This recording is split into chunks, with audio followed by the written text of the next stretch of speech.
All right, here's what I'd like to do. I'd like to keep this moving.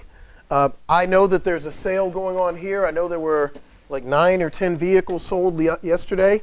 So I know there's some excitement. It's also Thursday. It's a big day.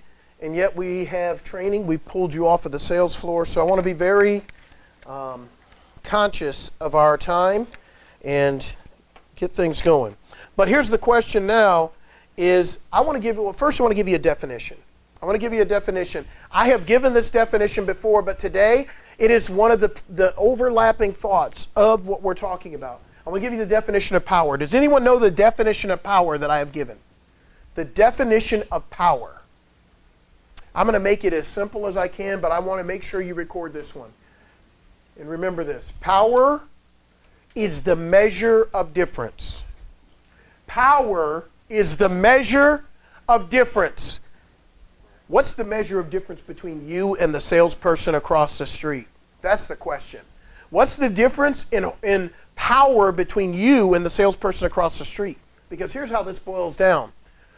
Power is the measure of difference. So really when I say how much more powerful are you than the guy across the street, what I'm really saying is how much more different are you in a positive way? Is to talk about the sales process to lead into a subject that I believe will give you more power. When I talk about us being more powerful than the guy across the street, do you know how power translates in our business?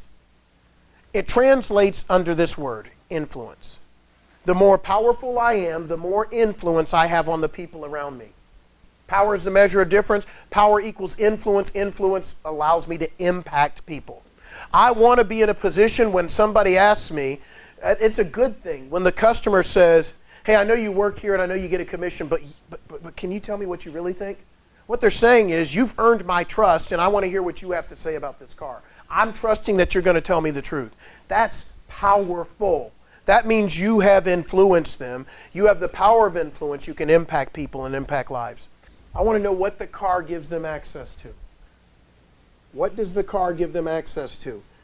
Yep, this is great. I see you want all these things. But why do you want all these things? When I find out why they want them, I know what the car gives them access to. When I find out what they want access to, I find access so that I can offer access. Let me say that again. I find access so I can offer access. This is our lesson today. This is what we're focusing on for the remainder of it. Access. Let me give you an example.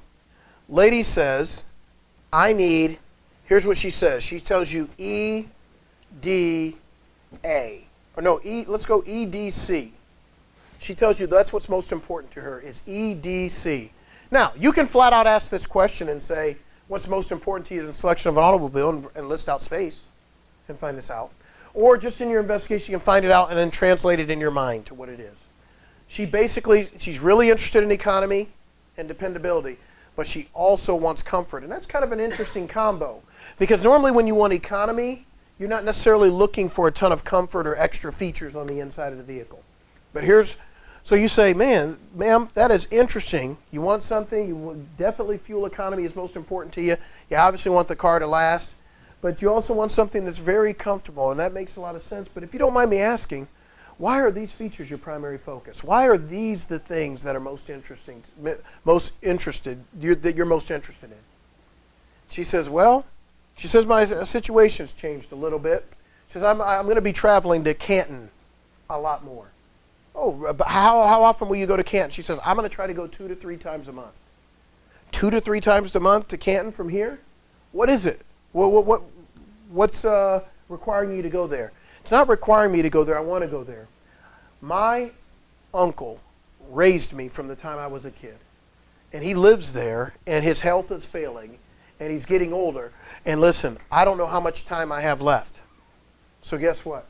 If I can go 2 to 3 times a month and just hang out there for the weekend, it'll mean the world to him and it'll mean the world to me. I need something that's going to be better on gas, that I can absolutely depend on because I'm going to keep this car for years. But I need to be comfortable behind the wheel. I've had back problems and I just don't want to have to worry about that. I just want to be able to focus on going to see my uncle. You see what I'm saying by finding out why they want what they want?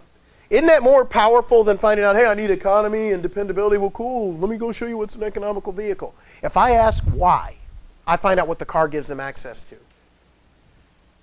You find access to offer access. Here's what it sounds like in my words. I would say, wow, I appreciate you sharing that with me. This really isn't about an automobile purchase today, is it?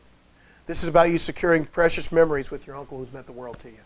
Listen, I see this as more than a purchase. I'm going to make sure that we are very careful in the selection of the automobile. Does that sound like what they're going to hear at every dealership? If I can say that genuinely, I don't think that's happening at a lot of sales transactions. Even if you realize that stuff, you're not telling the customer, hey, I see, man, this really isn't about 4 tires and a steering wheel today, is it? Today's a little different. Today's about fulfilling a promise, isn't it? You made a promise to your daughter. She has kept her word. She's done a great job with her grades, and now it's time to honor her. I see what this is about today. Jeffrey Gitomer says, I don't like the big, long 8-step, 10-step sales processes. Well, we're using that, and I'm not telling you to abandon that. But he says, listen, I have sold millions upon millions upon millions of dollars of material, even before I was a trainer. I was a salesman. My father was a salesman. I went out door to door with my father when he sold products. I have been a salesman my entire life. And he said, but I came up with the process. It's only 3 steps, and it wins like almost 100% of the time. My process is gold. What are the 3 steps? Does anyone remember the 3 steps? I shared this at a luncheon, and maybe now that we're in a classroom setting, you're a little more focused. I want to make sure you get this. He said, my sales process is 3 steps. Number 1, offer value first. Offer value first. I'm walking in, I'm going to ask someone to do business with me. Before it even happens, I'm offering something valuable, whether they do business with me or not. Okay? In your mind, I want you to already start thinking, like, well, how do I offer them something valuable before we even start if we're selling cars? I can't give them the car, right? I'm going to come back and give you a couple of examples of what he does, and then I just want you to say, how can I translate this into our business? That's the goal. I offer value first. Okay? The second thing he does is he says, makes a personal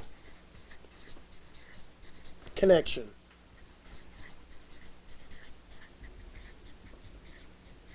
Makes a personal connection. I'm going to get beyond pleasantries. I'm going to move beyond a sales transaction. I'm going to establish a relationship. We've all heard relationship building, but listen, he's looking for a personal connection. I am like you. We share something in common. We laughed together. We shared together. He said, I have to make a personal connection. And he says, and I've been doing it for years, decades and decades, and here's the deal. I'm really good at this. I'm really good at this. And listen, sales professional, you ought to be good at this too. But then he says this. He says, then this is how I end it.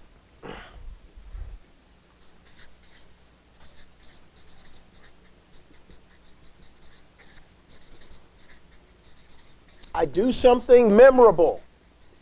I do something memorable. Every one of these 3 steps wins. 2 examples, and then we're going into role play. Here they are. Jeffrey Gitomer gives us this example. He shares these 3 steps. I offer value first.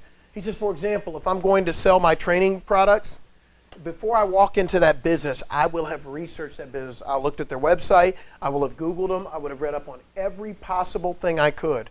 And then when I set foot in there and I meet the person that's the decision maker, I sit down with them, and before anything gets started, I just say, listen, I did a little bit of research on your company, saw some cool things on your website, but I had our web guy design a couple of ideas that has helped 3 other businesses like yours. And he says, I'm just offering this to you.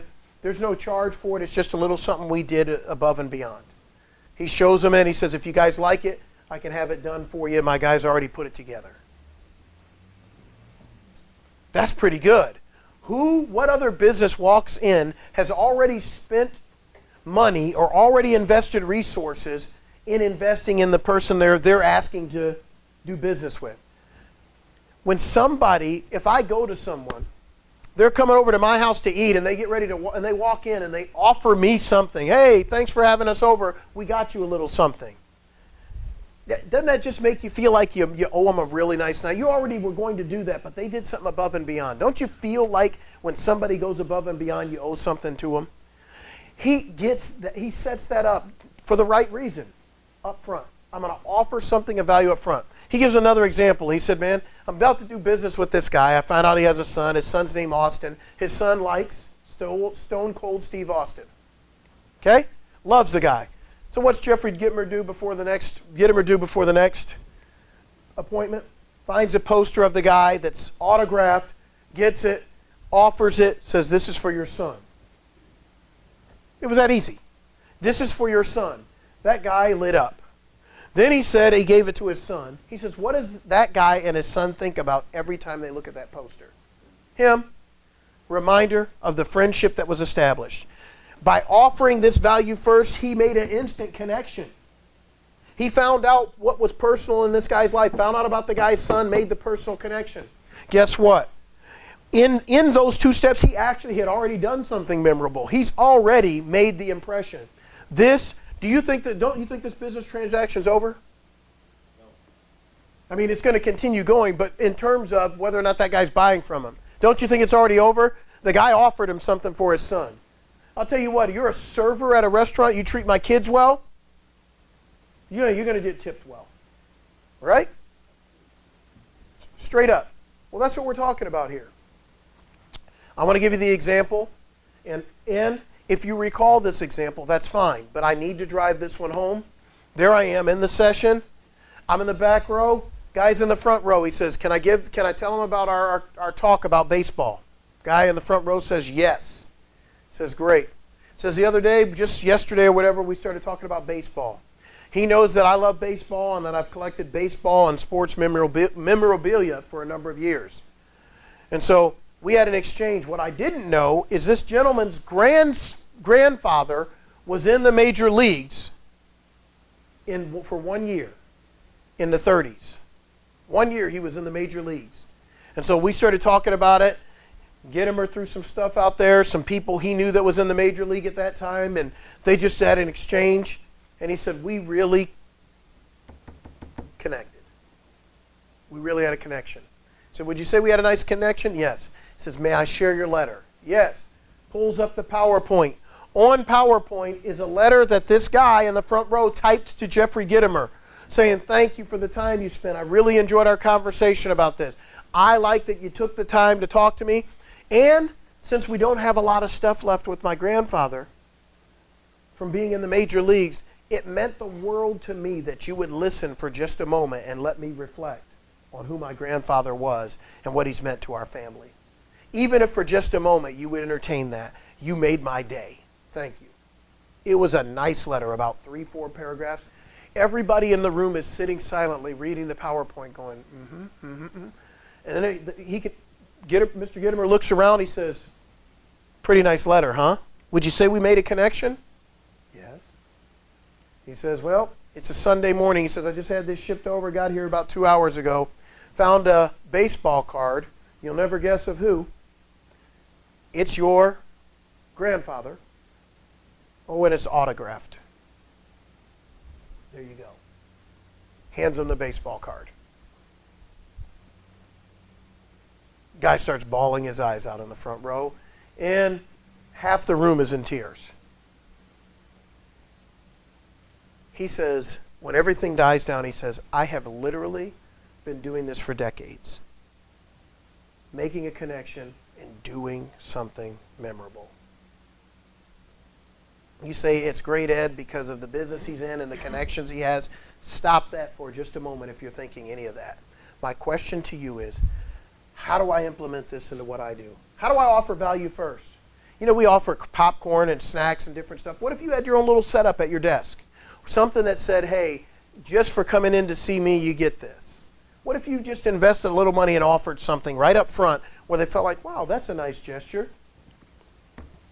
What if you made that personal connection in the transaction, and then what if you made a point, whether they bought or not, to do something memorable? Didn't have to be expensive, but you did something that made sure it left an indelible mark on their mind of how positive a person you are.